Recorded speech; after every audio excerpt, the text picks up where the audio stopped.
Omuwala ono gwe tusirikidde amannya naye yalabirawo ng'azaaliddwa n'akawuka akaleeta obulwadde bwa mukenenya. Ono akulidde ku ddagala. Tandika okumira eddagala mu buto paka kati. Ebyokusoma yawaddawaddako naye bwe yatuuka mu ky'omusanvu n'atendewalirwa oluvannyuma lwa banne ku ssomero okumuyeeya olw'obulwadde. Bansikiriranga tebaagala kunsemberera. Kitaawe w'omwana ono ebyokusoma kwa muwala we byamusobera dda era kyayinza okukolawo kyamubula. Yaŋŋamba munnange ku ssomero baalinga bamusekerera ate nga n'ebyasoma kwegga bamusekereranga ng'atya kale ku ssomero n'alivaamu. Wabula ono afuba okulaba nga muwala we afuna eddagala. Muleeta wano ne tumuggyako omusaayi ogwa viral load.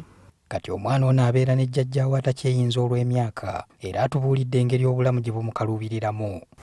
Nze omwana omuwala ku myaka gye nnina neetaaga ebyokukozesa naye nga nkaluubirirwa okubifuna.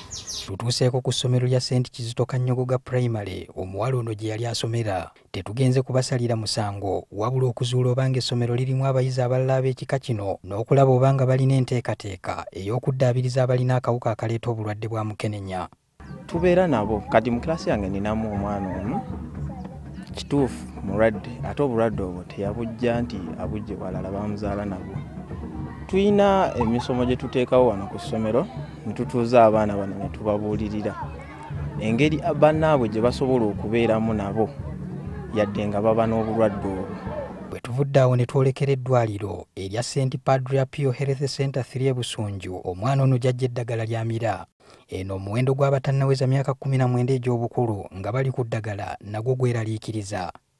So tuyina so far 48 who are in that range. Ab'eddwaliro bagamba nti bafuna okusoomoozebwa mu kujjanjaba abaana abayeeyebwa. Abamu eddagala livaako, abalala olw'okulivaako katafuna ze bayita opportunistic infections. Omuwala ono ekimuli ku bwongo kwe kusoma eby'emikono naye nga kino kikyali lufumo olw'embeera embi gye balimu. Naye engeri abaana gye bansikereranga kati bwe mba nfunye eby'emikono ng'okuyiga enviiri. Olwaleero ensi ebadde ekuza olunaku lwa mukenenya okulaga obumu n'abo abakalina wamu n'okujjukira abo abeebakira eringi olw'ekirwadde kino. Patrick Ssenyondo, NTV, Mityana District.